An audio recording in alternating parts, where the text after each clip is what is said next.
Happy New Year to all! எல்லோருக்கும் இனிய புத்தாண்டு நாள் வாழ்த்துக்கள். Welcome back to my channel. இப்போ என்ன பார்க்க போகிறோம்னா நியூ இயருக்கு ஸ்பெஷலாக ஸ்வீட்டோட ஆரம்பிப்போம். நியூ இயர் ஸ்பெஷல் பாசந்தி பண்ணுறதுக்கு இது ஃபுல் க்ரீம் மில்க் 3/4 லிட்டர் காய்ச்சி வச்சுருக்கேன். இந்த மாதிரி 7 படியணும். மீடியம் ஃப்ளேமில் வச்சு காய்ச்சிகிட்டே இருக்கணும். இந்த மாதிரி ஆடை படியோடனே லேசாக இதை ஒரு ஓரமாக ஒதுக்கி விட்டுக்கலாம், இல்லை தனியாக எடுத்து வச்சுக்கலாம். இந்த மாதிரி அடிக்கடி ஆடையை சேர்த்து வச்சுக்கணும். இப்போ நான் இதை தனியாக எடுத்து வச்சுக்கிறேன்.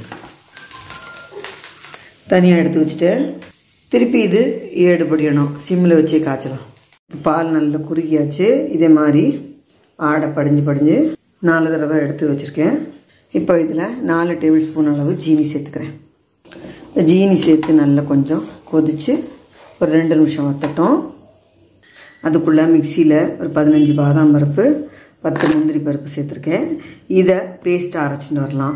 ரொம்ப மையாக மசிய வேண்டாம், கொஞ்சம் கரகரப்பாகவே அரைச்சிக்கலாம். இந்த மாதிரி கரகரப்பாக தான் அரைச்சி எடுத்துருக்கேன். சீனி கரைஞ்சி கொதிக்க ஆரம்பித்ததும் இப்போது அரைச்சி வச்சுருக்கிற இந்த விழுதை இதில் சேர்த்து மிக்ஸ் பண்ணி லைட்டாக ஒரு கொதி விட்டுக்கலாம். இந்த மாதிரி கொதிக்க ஆரம்பித்தாச்சு. எடுத்து வச்சுருக்கிற ஆடையை இதில் சேர்த்துடலாம். மிக்ஸ் பண்ணி விட்டுடலாம். பருப்பெல்லாம் இந்த மாதிரி பொடிச்சு சேர்க்கும்போது இதோட கன்சிஸ்டன்சி திக்காக வரும். இப்போ இந்த ஈடெல்லாம் சேர்த்து கொதி வச்சாச்சு. ஸ்டவ் ஆஃப் பண்ணிடலாம். இதில் குங்குமப்பூ சேர்த்தாச்சு. சர்வ் பண்ணுறதுக்கு முன்னாடி பொடியாக கட் பண்ண நட்ஸ் சேர்த்து சர்வ் பண்ணலாம். இந்த மாதிரி பொடிச்சு போட்டும் பண்ணலாம். சர்வ் பண்ணுறதுக்கு முன்னாடி பொடியாக நட்ஸ் எல்லாம் கட் பண்ணி போட்டு டேஸ்டியான பாசந்தி சிம்பிளான மெத்தடில் என்னோடய ஸ்டைலில் ரெடி. நியூ இயர் ஸ்பெஷலாக கூட்டாஞ்சோறு தான் பண்ண போகிறேன். அதுக்கு 2 டேபிள் ஸ்பூன் எண்ணெய் சூடு பண்ணி இதில் ஒரு 10-15 வெங்காயம், சின்ன வெங்காயம், சாம்பார் வெங்காயம் தான் டேஸ்ட் நல்லாயிருக்கும். இதுக்கு முன்னாடி நம்ம சேனலில் இதை அப்லோட் பண்ணியிருக்கேன். இது நாட்டு காய்கறியாக வாழைக்காய், அது கூட சாம்பார் வெள்ளரிக்காய், கத்திரிக்காய், மஞ்சள் பூசணிக்காய், அவரைக்காய், ஒரு உருளைக்கிழங்கு எல்லாத்தையும் சேர்த்துருக்கேன். வாழைக்காய் இதுக்கு கண்டிப்பாக சேர்க்கறது இருக்கும். இது கூடவே முருங்கைக்காயும் கண்டிப்பாக சேர்க்கணும். இப்போ இந்த காய் எல்லாமே நாட்டு காய் தான். இது கூட ஒரு கேரட் மாத்திரம் எடுத்துட்டுருக்கேன். நல்லா கொஞ்சம் மீடியம் சைஸில் நறுக்கி அலம்பி வச்சுருந்தாச்சு. இப்போ இந்த காயெல்லாம் இந்த வெங்காயத்தோடு சேர்த்துடணும். இது கொஞ்சம் ஒரு நிமிஷம் வதக்கிக்கலாம். கூடயே கொஞ்சம் மஞ்சள் பொடி, நல்ல பெருசாக தக்காளியாக 2 தக்காளி, இது பாதி மாங்காய் கண்டிப்பாக போடணுக்கு, ஒரு பிடி முருங்கைக்கீரை, ஒரு பிடி வெந்தயக்கீரை சேர்த்து நல்லா கிளறி விட்டுட்டு 1/4 கப்பு துவரம்பருப்பை வாஷ் பண்ணிவிட்டு இதில் சேர்த்துக்கலாம். 3/4 டம்ளர் அரிசி, அதாவது 1க்கு 3 பங்கு பருப்பு, 1 பங்கு அரிசி, 3 பங்கு. அதை 2 தடவை வாஷ் பண்ணிவிட்டு இது கூட சேர்த்துட்டேன். எலுமிச்சங்காய் அளவு புளியை 1 டம்ளர் தண்ணியில் கரைச்சிருக்கேன். அதையும் சேர்த்து கூட்டாஞ்சோறத்துக்கு மசாலா அரைச்சி விடுறதுக்கு இது 4 டேபிள் ஸ்பூன் தேங்காய் துருவல் மிக்சியில் சேர்த்துருக்கேன். இது கூட 7-8 சின்ன வெங்காயம், 4 பல்லு பூண்டு, 1/2 டீஸ்பூன் சோம்பு, 1/2 டீஸ்பூன் ஜீரகம், காரத்துக்கு 7-8 மிளகா வத்தல் உங்களுக்கு தக்கன பார்த்து சேர்த்துக்கோங்க. இதை பேஸ்ட்டாக அரைச்சினோம்.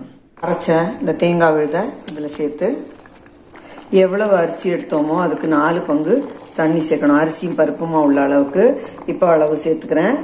தேவையான உப்பு சேர்த்து நல்லா கலந்து விட்டுட்டு எல்லாம் குழஞ்சி வேகிற மாதிரி குக்கரை மூடி வெயிட் போட்டு ஒரு 6 விசில் விட்டுட்டு பார்க்கலாம், மீடியம் ஃப்ளேமில் வச்சு. ப்ரோக்கோலி பாதாம் சூப்புக்கு ஒரு மீடியம் சைஸ் ப்ரோக்கோலியை இந்த மாதிரி பூவாக ஆஞ்சி வச்சுருக்கேன். 1 டேபிள் ஸ்பூன் பட்டரை சூடு பண்ணி இதில் 3 பல்லு பூண்டு, ஒரு வெங்காயம், பெரிய வெங்காயம் நறுக்கினது சேர்த்து கொஞ்சம் வதக்கிட்டு இந்த ப்ரோக்கோலியை சேர்த்து நல்லா 1 நிமிஷம் வதக்கிக்கலாம்.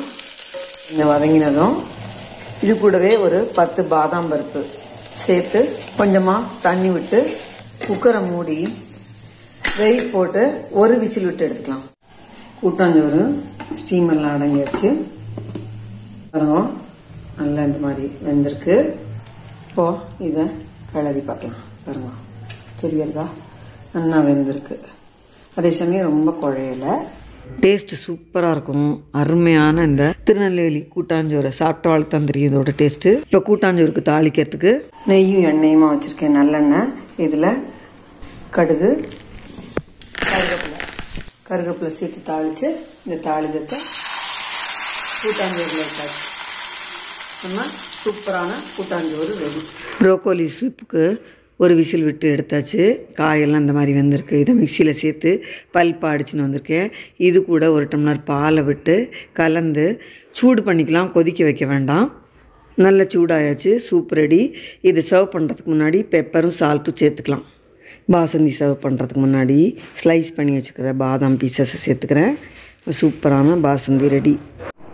நியூ இயர் ஸ்பெஷல் டேஸ்டியான பாசந்தி, நல்ல ரிச்சான க்ரீமியான ப்ரோக்கோலி பாதாம் சூப்பு, திருநெல்வேலி ஸ்பெஷல் கூட்டாஞ்சோறு, அதுக்கு தொட்டுக்க அப்பளம். இதுதான் இன்னைக்கு new year special lunch menu. இது லஞ்ச் பாக்ஸ் ரெசிபிக்கெல்லாம் ரொம்ப யூஸ்ஃபுல்லாக இருக்கும், ரொம்ப டேஸ்டியாக இருக்கும். கண்டிப்பாக செஞ்சு பாருங்க. அதே மாதிரி இந்த ப்ரோக்கோலி பாதாம் சூப்பு ரொம்ப ரிச்சாக டேஸ்டியாக இருக்கும். பாசந்தி கேட்கவே வேண்டாம், ரொம்ப ரொம்ப ஜோராக இருக்கும். வியூவர்ஸ் கண்டிப்பாக ட்ரை பண்ணி பாருங்க. பொதுவாக இந்த கூட்டாஞ்சோறுக்கு வடாம் அப்பளம் தான் வச்சுப்போம். ரொம்ப ரொம்ப ஃபில்லிங்காக இருக்கும். பருப்பு, கீரை, வெஜிடபிள்ஸ் எல்லாமே இருக்குது இதில். வியூவர்ஸ் கண்டிப்பாக செஞ்சு பார்த்துட்டு உங்கள் ஃபீட்பேக்லாம் போஸ்ட் பண்ணுங்க. இந்த வீடியோ எல்லாருக்கும் யூஸ்ஃபுல்லாக இருக்கும்னு நினைக்கிறேன். லைக் பண்ணுங்க, ஷேர் பண்ணுங்க, சப்ஸ்கிரைப் பண்ணுங்க. Once again happy new year to all.